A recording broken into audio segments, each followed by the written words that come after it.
ni, Mamat sebelah ni, dia buat kenyataan dalam media. Dia kata inilah masanya untuk BN menarik sokongan daripada kerajaan perpaduan. Saya sokong 200%. Saya sokong Mamat ni 200%. Bukan inilah masanya. Sepatutnya korang dah lama dah tarik sokongan daripada kerajaan perpaduan. Sebab korang, perangai korang ni memang tak semenggah. Di Negeri Sembilan korang tarik sokongan. Di Johor tiba-tiba korang kata korang nak bertanding semua kursi. Itulah perangai yang tak semenggah. Dan itulah sebabnya korang kena tarik sokongan daripada kerajaan perpaduan.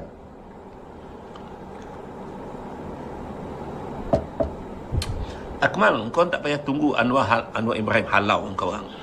Kalau korang anak jantan, anak jantan, korang telus, korang berani, korang ada telur, korang letak tarik sokongan, lepas tu keluar daripada kerajaan, letak jawatan semua menteri sebagaimana Rafizi. Rafizi walaupun orang kutuk dia, orang hina dia, tapi dia anak jantan. Bila dia kalah, dia letak jawatan menteri. Lepas tu bila dia nak tubuh parti, dia masuk parti baru, dia letak jawatan sebagai ahli parlimen. Nampak? UMNO BN kena tiru macam tu. Tunjukkan kamu anak jantan. Tunjukkan kamu itu profesional. Tunjukkan kamu itu tulus. Tunjukkan kamu itu tak sayang jawatan. Ini tak. Engkau yang konon-konon nak letak jawatan esko, sampai kesudah engkau tak letak jawatan esko. Apa engkau nak cakap lagi, Akmal? Kau berselindung di sebalik Raub tak bagi. Kalau Raub tak bagi pun kau letak jawatan, kau tak, dia tak boleh kata apa.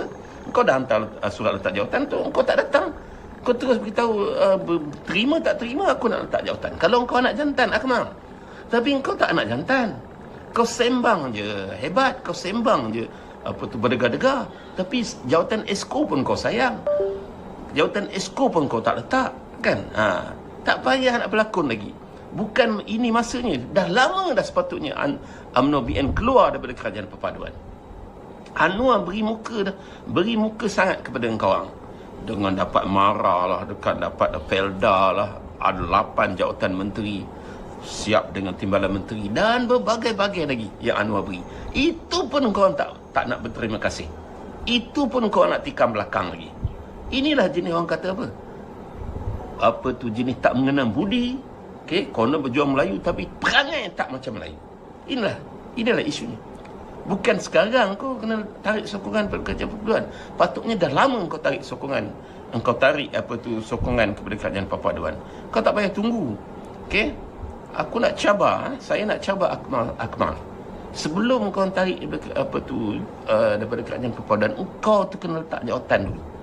Kau tu kena letak jawatan esko dulu. Kau jangan berselindung di sebalik Raub tak bagi dan sebagainya.